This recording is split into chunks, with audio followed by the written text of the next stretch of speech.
finally, we have the youngest of the 7 women, Alejandra Salamanca, just in time for lunch or dinner, depends on where you are in the world. She will tell us about how food is connected to heritage, identity, ecology, and biodiversity. She will present her book, Abrazar la Tierra, Memorias Colectivas de la Cocina Ancestral de Coquí, which has won the Best African American Cookbook and the Gourmand World Cookbook Award. She is in the rural countryside, so let's see if we have her there, but I'm going to share the screen for her. So, Alejandra, ¿andas por ahí? Hola, sí. Hi, how are you? Hi. Can you hear me? Yes. Yes, we can hear Thank you. you. And let me share the, do you want the video first or the presentation and after the video maybe? Maybe the presentation first and then the video. Perfect, wonderful. you. So welcome to the World Health Forum, and here we are. Are you seeing the screen? Not yet. Not yet. Coming up. There is a delay, I don't know why, but now? Yeah, just need full screen. Yep, perfect. Okay, thank you. Thank you, perfect. And thank you for having me here today. As Marcela said, I'm Alejandra Salamanca. I'm a Colombian food anthropologist. I'm a researcher and writer and the current director of FUNLEO, which is a nonprofit organization that was created in 2008 by Leonor Espinosa. Leonor Espinosa is such an amazing Colombian chef that was awarded in 2022 as the best female chef in the world by the 50 Best Awards. Espinosa focuses her work on the vindication of diversity and local ingredients, and she used those ingredients in a very innovative perspective. In FUNLEO, we work with rural communities to generate sustainable solutions to the problems that communities have around pot production and also agroecology. And as a food anthropologist, I'm very curious about ethnobotany, ecology, and I have been working in the past 10 years with rural communities with projects that intersect food, gender identity, and agroforestry. Let's maybe go to the second one. The second slide.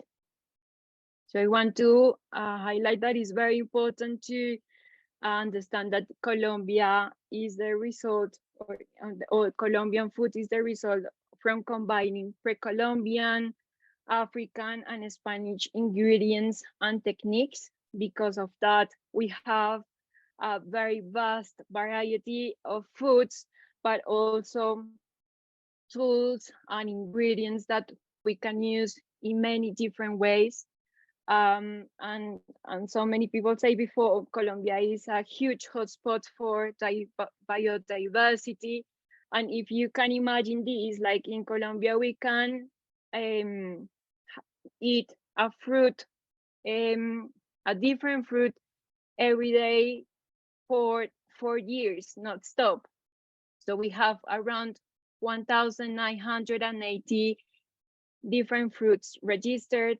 There is also a huge platform that is called Humboldt Institute that we work with. And if you want to know more about biodiversity, plants, they are doing different research on fungi right now. You can look at Humboldt Institute. And yes, I just want to highlight also food systems represent the nexus between human health and environmental well-being. And this also is the interconnectedness of food to every aspect of life and living. With landscapes of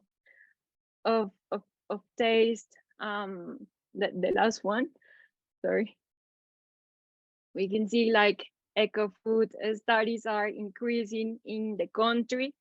and creating also new opportunities and strategies for people to reduce our impacts on climate change. This is very important because we need to understand what are the needs of people that live in these rural regions, and to generate with them new solutions for what is happening right now in the world. So it's important to consider ethics, food practices, and community needs, to explore also the cultural aspects of food production. And here we have this amazing lady, and the last one, sorry, this amazing lady in Sucre, the region of Sucre.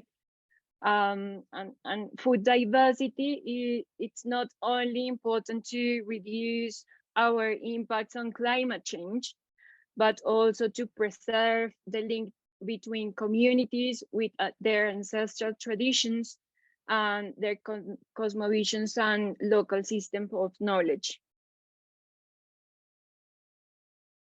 And in the next pictures, we can see, or they show us the vast variety of food that we can find in one region in Colombia that is called Sucre, that we worked last year with FUNLEO. And we did this amazing research with the community from all the regions. So 26 small communities participated in this project. And then you can find here like the mix of seafood, fresh ingredients like coconut, plantain, aubergine, cassave, herbs, and the mix also of Spanish tradition, Afro-Colombian tradition, Syrian, and indigenous knowledge too. So I think is such an amazing example of our food traditions. And here you can see also the corn varieties of Montes de Maria, that is located in part of Sucre and also in Bolívar. And there's a new indigenous community are preserving their seeds to maintain their cultural practices. And they have more than 10 different varieties of corn, and each of them has a different use. And for the Senu people, food is perceived as medicine because of that their land is also free of GMO seeds and pesticides since 1980. So there are a big example of using like the rights for the land, and also thinking about how to preserve not only knowledge, but the community and the rights. And in the next one, we can see, we can still see in Colombia that people are using local ingredients and plants to cook traditional foods. Day by day choices for cooking with their local technology and systems of innovation. And sometimes we think maybe technology is like having a mobile phone or laptops and sort of things. And then you go to those downs and you realize like, oh, this amazing tool is created to create or to dry the cassave. And in that way, we can all eat it in different ways. So I just want us to remind us that technology is everything that nature also chose to work with. And Colombia, as many of the designers showed before, is a very innovative place where people create things with very, very small things and plants, and they use like everything. So that's also very, very important. Now maybe I would like to talk more about Abrazar la Tierra, which is Embrace the Earth. This is the book that we created with a Coquí community in the past 3 years. We have been working in this book, and it was such an incredible experience. I used to live in Coquí for around 5 years while I was working with FUNLEO and doing a Can you tell us community where restaurant. that is? Where is Coquí? Yes, yeah. So Coquí is located in the Pacific coast of Colombia.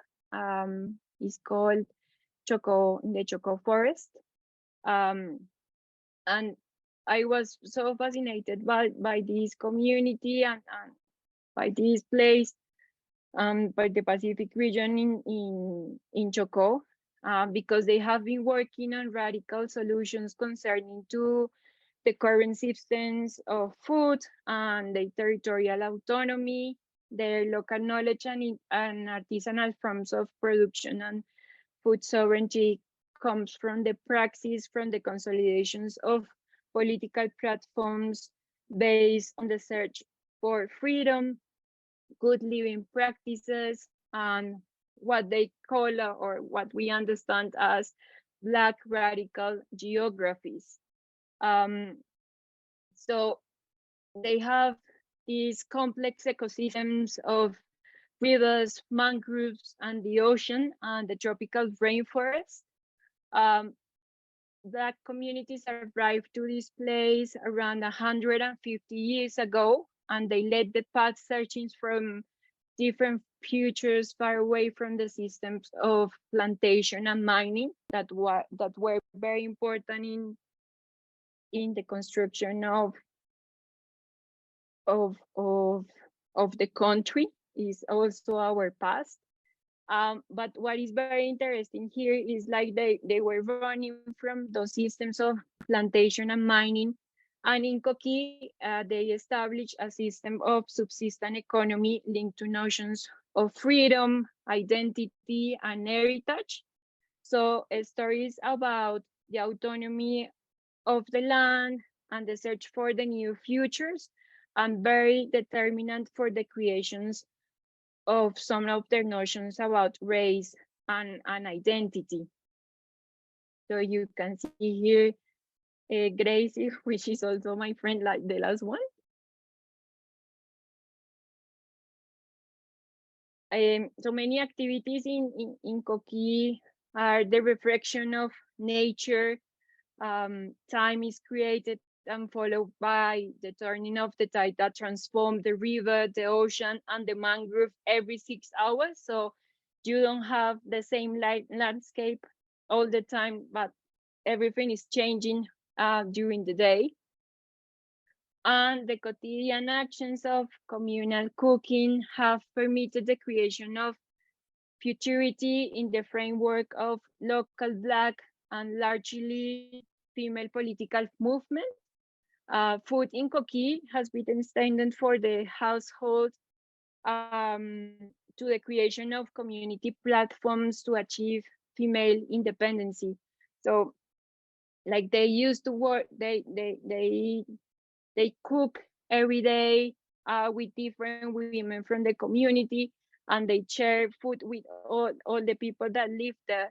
But they're not only like cooking food to feed themselves, but they are cooking food to think about the projects that they want to do in the future in order to preserve their identity and to preserve their community. So community kitchens are the space for discussion, for the constant negotiation of tradition, stories, anecdotes, and identity. And in the last one, in the previous one, I put an image of in account because she proposes around the notions of Black feminism and fugitiveness. Like the day-to-day, it's seen as the active space for the construction of practices taught for the future. With this, food is understood locally as an important tool to establish spaces for celebration, for care, and to create new projects that seek autonomy, new structures of power, and social agency. And I'm really happy to work with them, and mainly with women, because we can see, like, if we work together, we can create so many incredible things, and these women have so much power and knowledge to share with everyone. So because of that, we decided to do Abrazar la Tierra, which is embrace the earth, to have like a local understanding of the territory, and also because they were concerning that they are dying, they are very old, and they wanted to have a book for children to have access to the recipes. So each household has one book of Abrazar la Tierra, and all the income that we have from, all the profits that we have from Abrazar la Tierra go back directly to the community, and we redistribute the income between the leaders of the project of Abrazar la Tierra, and also with small projects that they have, such as Sotea, which is a community restaurant that we create previously with Leonor Espinosa and FUNLEO, with the Museo of Traditional Knowledge, and the School of Traditional Knowledge, where we teach traditions. And Abrazar la Tierra, it has been a co-creative platform for sharing knowledge, and the majority of people participated in the creation of the book. I have like around 10 or 15 local co-authors that work with me in Abrazar la Tierra. And we decided to, from like what we want to have in the front page, the font that we want to use, and all these like small decisions, we made it with the community. And the recipes too, like they wanted to have like recipes that they were losing, recipes that they want to keep working on and to share with new generations, and how to, for instance, use corn or rice. They have like 5 different kind of rice that they grow in Coquí, and they brought with them from Africa. So they want to preserve those ingredients that mean a lot for them, not only for the sustainability of and to feed them, but because those ingredients have a very important link between their traditions and history, and at the end with their identity. So yes, to conclude, I just wanted to show you this example, and to show you this community that works and for good living practices, and they are like keeping working to imagine new solutions to the current systems of exploitation of nature, Black, Indigenous, and Latin communities. Thank you. I'll show the video.